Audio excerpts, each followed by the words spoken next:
Hello વિદ્યાર્થી મિત્રો, તમારું સ્વાગત કરું છું. હું લઉં છું ધોરણ 10 ગણિત અને એની અંદર પ્રકરણ નંબર 4 દ્વિઘાત સમીકરણ. ધોરણ 10 પ્રકરણ 4 દ્વિઘાત સમીકરણ. જે સમીકરણની અંદર ચલ જે હોય એની ઘાત 2 હોય એવા સમીકરણને આપણે દ્વિઘાત સમીકરણ કહીએ છીએ. અને એની અંદર આપણે લેવાનું છે સ્વાધ્યાય 4.2. સ્વાધ્યાય 4.2 જો તમારું પાઠ્યપુસ્તકમાં જોતા જાઓ તો પાના નંબર 38 ઉપર આ પ્રકરણ જે 4 છે દ્વિઘાત સમીકરણ એનું ચોથું સ્વાધ્યાય 4.2 આવેલું છે. હું ચોથો દાખલો કરાવું છું, તમે હારવાર રકમ જોતા જાઓ. પાના નંબર 38 ઉપર તમારા પાઠ્યપુસ્તકમાં જુઓ. દાખલા નંબર 4, જેના વર્ગોનો સરવાળો 365 થાય એવી બે ક્રમિક ધન પૂર્ણાંક સંખ્યાઓ શોધો. દાખલા નંબર 4 જો ક્રમિક ધન પૂર્ણાંક, ક્રમિક એટલે ક્રમમાં આવતી હોય એવી તરત. દાખલા તરીકે 2 પછી ક્રમમાં આવે 3, 15 પછી ક્રમમાં આવે 16, 28 પછી ક્રમમાં આવે 29. એટલે આ બધા એટલા માટે બોલી કે ફેર કેટલો છે તો કે 1 નો તફાવત છે. 5 પછી તરત આવે 6, ક્રમિક એને ક્રમિક સંખ્યા કહેવાય. 4 પછી આવે 5, 9 પછી આવે 10 એટલે 9 માં 1 ઉમેરીએ તો 10 થાય. ક્રમિક 10 અને 11 પણ ક્રમિક કહેવાય. 20 અને 21 પણ ક્રમિક કહેવાય. 85 ને 86 પણ ક્રમિક કહેવાય. એટલે ક્રમિક એટલે +1 એમાં બધામાં ઉમેરતા જવાનું. તો આપણે ધારવાનું છે કે બે ક્રમિક ધન પૂર્ણાંક સંખ્યાઓ, ધારો કે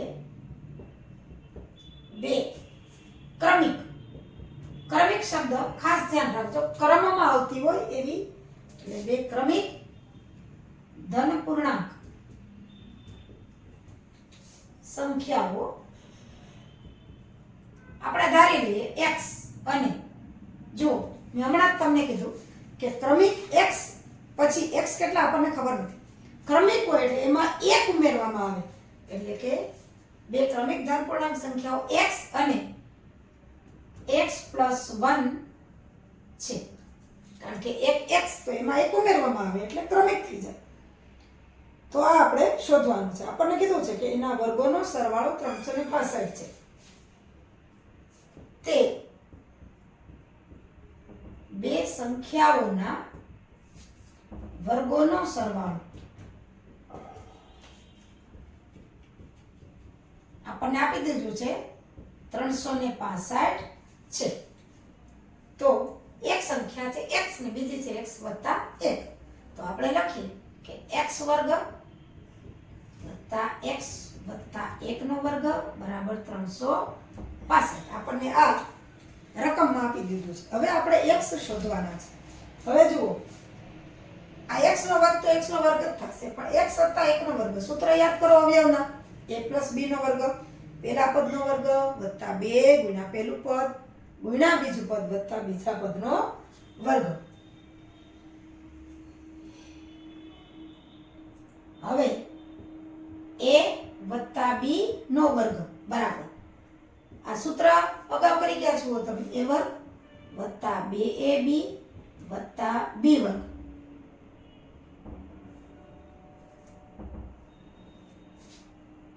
આનો ઉપયોગ આપણે કરવાનો છે.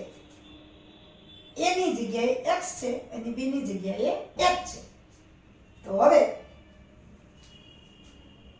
x વર્ગ x + 1 નો વર્ગ બરાબર 365. હવે જુઓ, આ સૂત્ર યાદ કરો. 7મા 8મા 9મા બધામાં તમે ભણી ગયા છો. a + b નો વર્ગ, વર્ગની રીતે વિસ્તરણ, પહેલા પદનો વર્ગ + 2 ગુણ્યા પહેલું પદ ગુણ્યા બીજું પદ + બીજા પદનો વર્ગ. આપણે પહેલું પદ x છે અને બીજું પદ 1 છે. એટલે કે x વર્ગ આ તો x વર્ગ આ છે. હવે આનો x વર્ગ, અહીં હું કૌંસમાં લખું એટલે તમને ખ્યાલ આવે, x વર્ગ વત્તા 2 પહેલું પદ બીજું પદ વત્તા બીજા પદનો વર્ગ બરાબર 365. મેં મોટો કૌંસ અને નાનો કૌંસ એટલો કર્યો તમને ખ્યાલ આવે, સ્પષ્ટ થઈ જાય. હવે કૌંસ છોડી નાખીએ, x વર્ગ વત્તા આ x વર્ગ વત્તા 2 ગુણ્યા x ગુણ્યા 1 એટલે 2x અને વત્તા 1 નો વર્ગ 1 નો તો ગમે એટલા વર્ગ કરો એક જ થશે બરાબર 365. હવે જો x વર્ગ 2 વખત x વર્ગ છે એટલે એનો સરવાળો કરીએ એટલે 2x વર્ગ વત્તા 2x.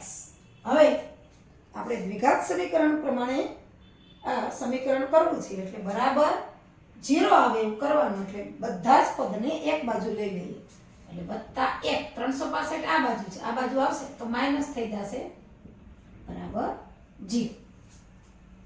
હવે આને હજી સાદુરૂપ આપવાનું બાકી છે એટલે કે 2x વર્ગ વત્તા 2x.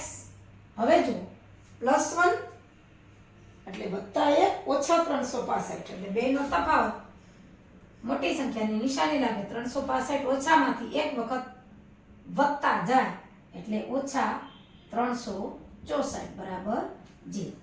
હવે જો આ સમીકરણ દ્વિઘાત સમીકરણ બની ગયું, પણ હજી આ દ્વિઘાત સમીકરણને હજી આપણે નાનું કરી શકીએ કારણ કે બધું જુઓ 2 ના ગુણાકારમાં છે.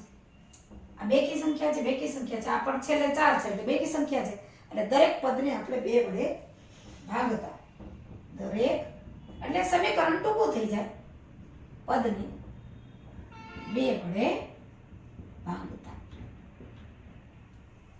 બધામાંથી 2 સામાન્ય નીકળશે, 2x વર્ગમાંથી 2 નીકળી જાય એટલે x વર્ગ વત્તા x ઓછા 364 ના અડધ 2 વડે ભાગીએ. સાવ સહેલો છે, છતાં સાઈડમાં કરી દો. 2 × 2 1 6 8 × 2 16 0 0 ઉપરથી ઉતાર્યા 4 એટલે 2 × 2 4 0 100 ઓછા 182 બરાબર 0. જો આ સમીકરણ ટૂંકું થઈ ગયું છે. હવે આ સમીકરણ છે એને આપણે ઉકેલેનો શોધવાનું છે. હવે જુઓ 182 છે ઓછા અને અહીંયા વત્તા 1 છે, એવા બે આંકડાઓ શોધો કે જેનો ગુણાકાર ઓછા 182 થાય અને સરવાળો અથવા બાદબાકી વત્તા 1 થાય. આપણે આની પહેલાના દાખલામાં જોઈ જ લીધું છે, 182 ના ભાગ પાડવાના છે એટલે કે 3 પદ વાળું જે સમીકરણ છે એને 4 પદમાં આપણે મૂકવાનું છે. યાદ કરો 182 અગાઉ આવી જ ગયું છે, આપણે 13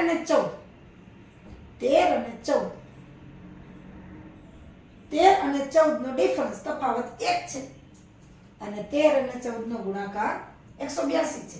હવે જુઓ હું કરી દઉં 13 ગુણ્યા 14 0 13 × 13 3 × 12 ના 2 બધી 1 4 × 4 ને 1 5 જુઓ 2 5 ને 3 8 થઈ ગયા 182. હવે અહીંયા વત્તા 1 છે, ગમે એકને આપણે ઓછા કરવા પડશે કારણ કે 1 ઓછા ને 1 પ્લસ, 1 વત્તા ને ઓછા તો જ એનો ગુણાકાર માઇનસ આવે. પણ આપણે વચ્ચેનું પદ વત્તા 1 જોઈએ છે એટલે તફાવત વત્તા 1 જોઈએ છીએ એટલે આપણે 14 ને ઓછા કરશું, સોરી 14 ને વત્તા કરશું અને 13 ને ઓછા કરશું એટલે એનો જવાબ આવશે વત્તા 1. 14 માંથી 13 જાય તો વત્તા 1 અને 14 ગુણ્યા ઓછા 13 એટલે -182. હવે ધારો કે ઊંધું કરીએ કે 14 ઓછા કરીએ અને 13 વત્તા કરીએ તો ગુણાકાર તો -182 જ આવવાનો છે, પણ અહીંયા જે સરવાળો થાય ઓછા 14 વત્તા 13 એનો સરવાળો ઓછા 1 આવે. હવે જો અહીંયા ઓછા હોત તો આપણે 14 ઓછા કરત ને 13 વત્તા કરત, પણ અહીંયા વત્તા છે અને અહીંયા ઓછા છે એટલે આપણે 14 ને વત્તા કરીએ અને 13 ને ઓછા કરીએ. આપણને જે સમીકરણ મળ્યું છે એ આપણે લખીએ કે x વર્ગ વત્તા x ઓછા 182 બરાબર 0. હવે આપણે બે આંકડા લીધા 13 અને 14 તો અહીંયા પ્લસ છે એટલે 14 ને વત્તા લેવાના, 13 ને ઓછા લેવાના, અને આપણે 3 જે પદ વાળું દ્વિઘાત સમીકરણ છે એને 4 પદ વાળા દ્વિઘાત સમીકરણમાં ફેરવીએ. તો x વર્ગ વત્તા 14x ઓછા 13x ઓછા 182 બરાબર 0. જો વત્તા 1 ને મેં કેવી રીતે બતાવ્યા કે વત્તા 14 ઓછા 13, એટલે વત્તા 14 અને ઓછા 13 નો તફાવત વત્તા 1 અને 2 નો ગુણાકાર કરીએ તો ઓછા 182 આવી જાય. હવે આપણે કરીએ છીએ એમ જ આ બે પદ છે એમાંથી સામાન્ય લઈ લઈએ ને આગળ દાખલો કરીએ. આ બે માંથી સામાન્ય નીકળશે x, તો અહીંથી વધશે x, બે વખત x છે, એક વખત નીકળી ગયા x અને વત્તા 14. હવે જુઓ આ જો જ કાઉન્સ આપણે અહીંયા લેવો છે અને અહીંયા 13 છે, આમાંથી 13 સામાન્ય કાઢીએ, પણ અંદર આપણે વત્તા લેવા છે એટલે બારે લઈ લઈએ ઓછા 13 બરાબર. આવો જ કાઉન્સ લખી નાખીએ x વત્તા 14 બરાબર 0. હવે જુઓ ગુણાકાર કરી લો. ઓછા 13 ગુણ્યા x એટલે ઓછા 13x અને ઓછા 13 ગુણ્યા વત્તા 14 એટલે ઓછા 182. આખું પદ જોઈ લો. x ગુણ્યા x વર્ગ, x ગુણ્યા 14 એટલે વત્તા 14x, ઓછા 13 ગુણ્યા x એટલે ઓછા 13x અને ઓછા 13 ગુણ્યા વત્તા 14 એટલે ગુણાકાર 182, પણ ઓછા ગુણ્યા વત્તા એટલે ઓછા. આપણે રકમમાં કાંઈ ફેર પડતો નથી. હવે બેમાંથી સામાન્ય કાઢી લઈએ કે x વત્તા 14 અને બીજા કૌંસમાં અહીંથી વધ્યા x અને અહીંથી વધ્યા ઓછા 13 બરાબર 0. હવે x વત્તા 14 બરાબર 0 અને x ઓછા 13 બરાબર 0, એટલે કે x બરાબર 14 આ બાજુ પ્લસ છે સામે જશે તો માઈનસ થશે, -14 અને x બરાબર 13 આ બાજુ માઈનસ છે સામે જશે તો પ્લસ, એટલે બે ઉકેલ આપણને મળે છે.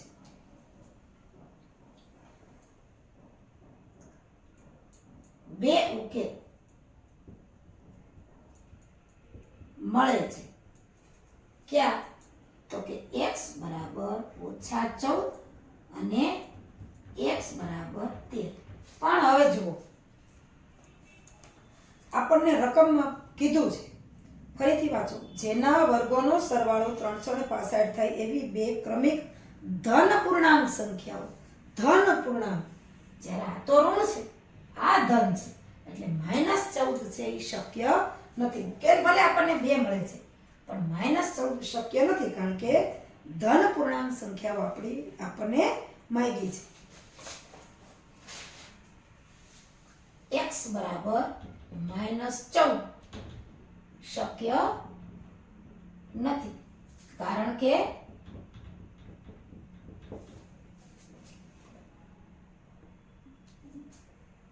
બંને સંખ્યાઓ ધન પૂર્ણાંક છે. માઇનસ તો શક્ય નથી, કારણ કે ઋણ આવી ગઈ, ધન પૂર્ણાંક નથી, એટલે કે ધન પૂર્ણાંક છે. તેથી x બરાબર 13 ઉકેલ સાચો છે. x બરાબર 13 જ ઉકેલ આવે. હવે બે સંખ્યાઓ આપણને કીધી છે, x બરાબર 13 અને બીજી સંખ્યા છે x પ્લસ 1. x પ્લસ 1 બરાબર 13 વત્તા 1 બરાબર 14, એટલે કે બે ક્રમિક ધન પૂર્ણાંક સંખ્યાઓ 13 અને 14 છે. માગે બે ક્રમિક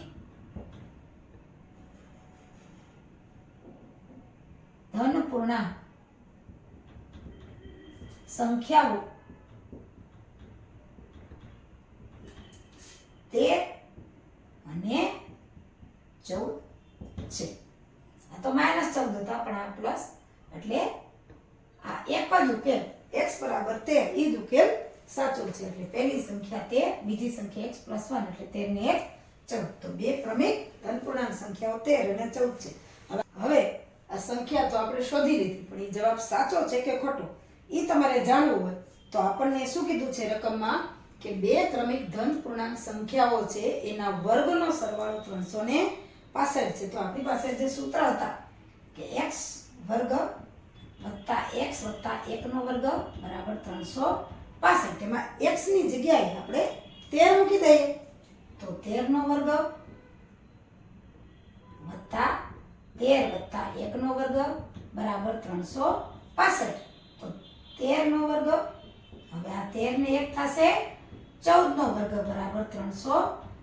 આપણને એક સંખ્યા x છે અને બીજી છે એ 14 છે. હવે આનો વર્ગ કરી લઈએ. હું સાઈડમાં વર્ગ કરાવી દઉં કે 13 ગુણ્યા 13 0 13 13 13 તેરી 3 તેરી 9 13 તેરી 39 9